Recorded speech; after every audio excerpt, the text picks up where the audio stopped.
from CBC. Hi, how are you? Can you hear me okay? I'm good, thanks. Yes, I'm good. How are you? I just talked to a bunch of high school kids, so that was fun.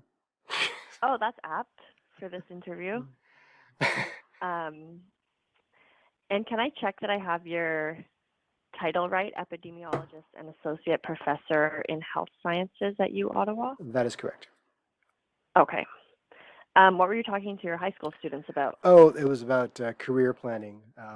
They wanted to know about careers in epidemiology and surgery because apparently to them that's the same thing. So that's fun. That's funny. Well, epidemiology is big right now. I'm sure you've noticed. Yeah.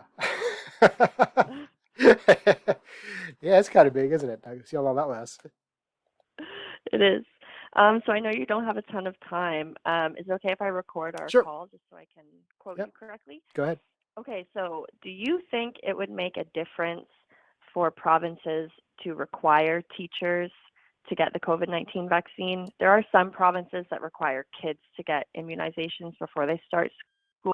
Um, what do you think of that, of making Okay, it a we requirement? have to back up and ask ourselves what problem are we trying to solve here? So, what is the problem with schools? Um, I think most people agree the schools are more or less safe-ish, meaning that outbreaks, when they do occur, don't end up with a lot of people in the hospital because children, for the most part, tend not to get a serious case of COVID. If they do get infected, they tend to be asymptomatic.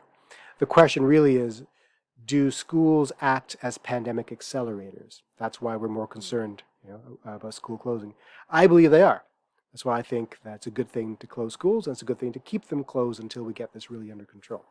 So when we're vaccinating schools, we're not so much focused on keeping the kids and the staff safe, even though that, of course, is a goal. Epidemiologically, we're more focused on preventing the school from being a conduit for accelerating transmission in the community. Mm-hmm. And if enough people, or if a lot of people in the school are immunized, then the probability of them contributing to that role is vastly diminished. Mm-hmm. So, that is a very complex way of me saying that I'm not sure of what we gain by making vaccination mandatory for teachers and staff. Because, as I mentioned, the bang for your buck may not be as great when it comes to diminishing transmission. The bang for your buck won't be as great if your goal here is to keep kids quote unquote safe. You still there? Oh, I lost you. Might have been on my end. My phone keeps doing this. I really need to call my provider because it's pretty inconvenient for phone interviews all day. No problem, no problem. Sorry about that. I lost you at, I'm not sure what we The would bang for the buck gain. is right. I'm not sure what we gain. So, Okay. so again, to back up for a second, if the goal here is to keep schools from contributing to ongoing transmission, if you get a fair proportion of people vaccinated, you probably get that done. If the goal here is to make schools as safe as possible, well, they're already pretty safe, and really you're trying to keep the adults safe, not so much the kids. The kids, for the most part, are safe. So Mm-hmm. it really is a question of self-protection for the adults going on.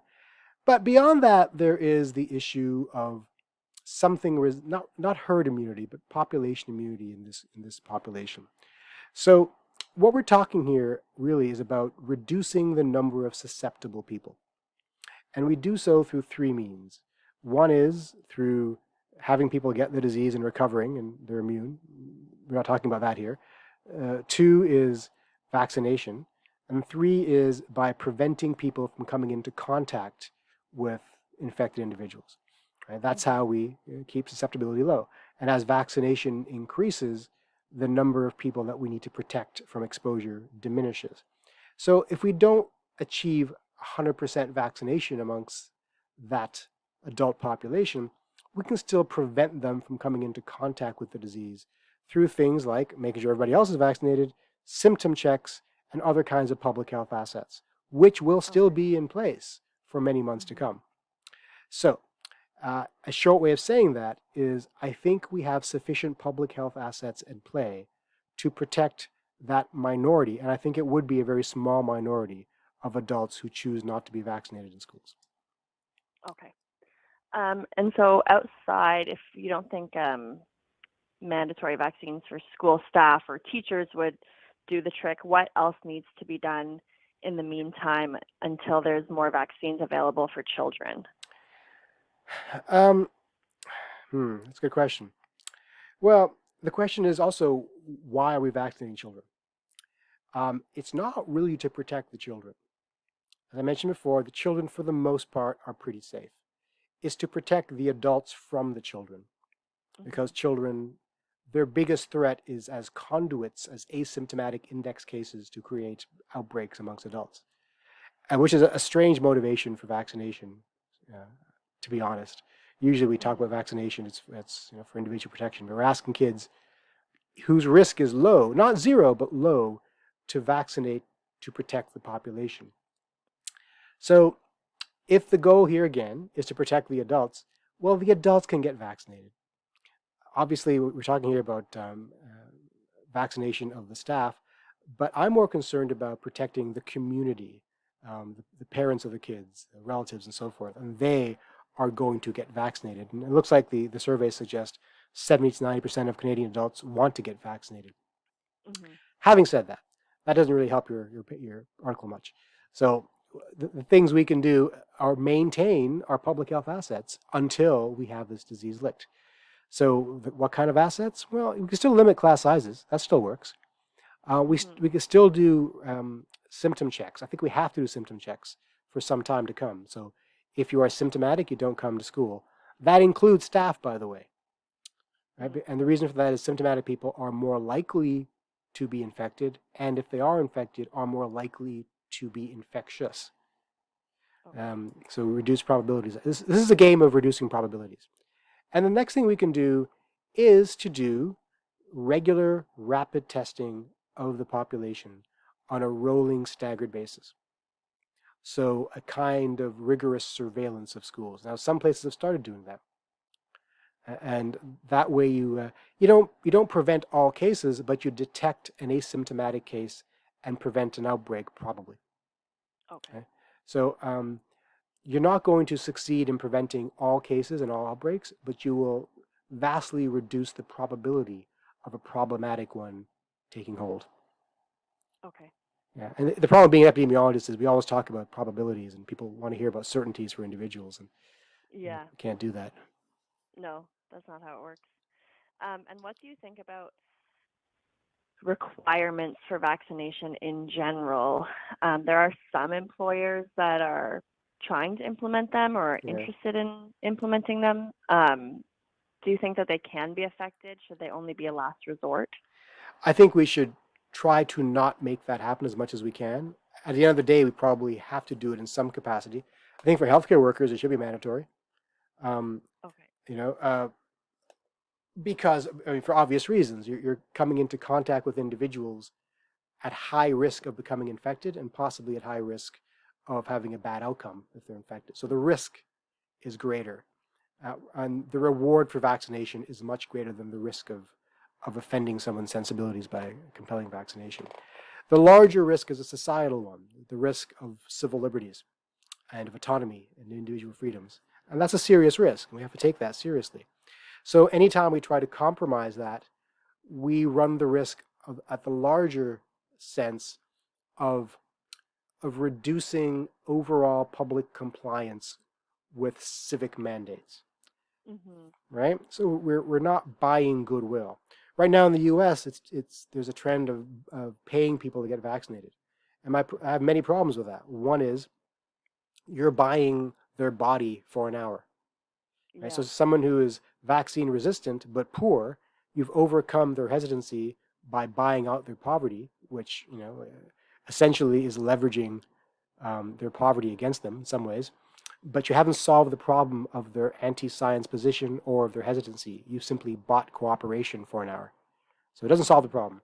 In many ways, it exacerbates the problem because you have confirmed their suspicion that you're all about coercion and not about protection. Right. Right? And furthermore, I mean, there's an economic position to be had here around incentives and levers where uh, if people know there's going to be an incentive down the road, why wouldn't they wait until the incentive is produced rather than being altruistic up front? You know, like if I know you're going to pay me eventually, I'll wait until the payment's made advertised. Um, yeah, it's a strange position. So how do we convince people to get vaccinated? I think you have to win their hearts and minds. There's going to be that hardcore contingent of anti-vaxxers for whom this is dogmatic and religious. You can't fight religion with evidence. It's never worked. But that larger group of skeptical and hesitant just need to be talked to with some compassion and sensitivity. And I think the majority will come around. And then at the end of the day, then for some situations, you probably require mandatory vaccination, like travel, for example. Okay. Oh, and I'll say the other option, by the way, if you don't want to pursue mandatory vaccination, is compulsory frequent testing. Right? So, Yeah. for example, a lot of the so-called vaccine passports that are being explored around the world include proof of vaccination, proof of recovery from COVID, or proof of a recent negative swab test. So that still does the same job. Okay. But in general, if people aren't high risk, you would say doing it voluntarily and educating people is a Yes, better approach. always. Okay. I mean, like the hammer, you don't want to use the hammer unless you have to. Mm. We live in a liberal democracy, and the, the the greater goal is to speak to people's hearts and minds. That's how you get things done in a democracy. Now, sometimes you can't, right? I mean, it'd be great if everyone agreed to drive under the speed limit, but some people won't, and so you got to give them tickets. And there comes a time when public health collides with individual liberties, as it often does. The census is obviously an assault on individual privacy, but it's a required one because the benefits of the census outweigh its threat to individual liberty. Yeah? So, and in some cases, vaccination falls in that category, where the reward of its contribution to society outweighs its insult to individual freedom. Okay. So do you think if uptake was really low? I mean, that's not even a That's not even on the table. realistic. It Uptake is doesn't not good. seem Yeah. like it's going to No, happen. Like there seems like to be enough enthusiasm in Canada, right, that absolutely. Yes. critical mass will be vaccinated. Yeah, and if the desire was really low, like 25% or something, we got a bigger problem then. Yeah. Then we have to have a national conversation about exactly how do we want to combat COVID if not through vaccination. It can't be mandatory at that point. If most people don't want it, then it's fundamentally anti-democratic. So the problem solves itself. The problem it isn't a problem. Most people want the vaccination. A tiny minority do not, and amongst that minority, most can be reasoned with. Mhm. This has been really helpful. I think those were all the um, points I wanted to talk about. Is there anything else that you want to say about COVID in schools or? No, I think I mean COVID in schools. Like epidemiologists disagree about what COVID in schools is all about, and I Yeah. think we lose track of what the question is. The question isn't whether schools are safe. Overwhelmingly, kids are safe. Overwhelmingly, schools are safe. The question is, are schools pandemic accelerators? I think they are. Other epidemiologists think they are as well. So our Mhm. strategy is, how do we make schools less likely to contribute to community transmission? Right? That's the question here. And there are tools that we already know of: making class sizes smaller, having rapid testing, symptom checks, and vaccination. Mhm. Great. I will definitely include that. Thank you for your time. Great. Thank you. Bye bye. Okay. Have a good day.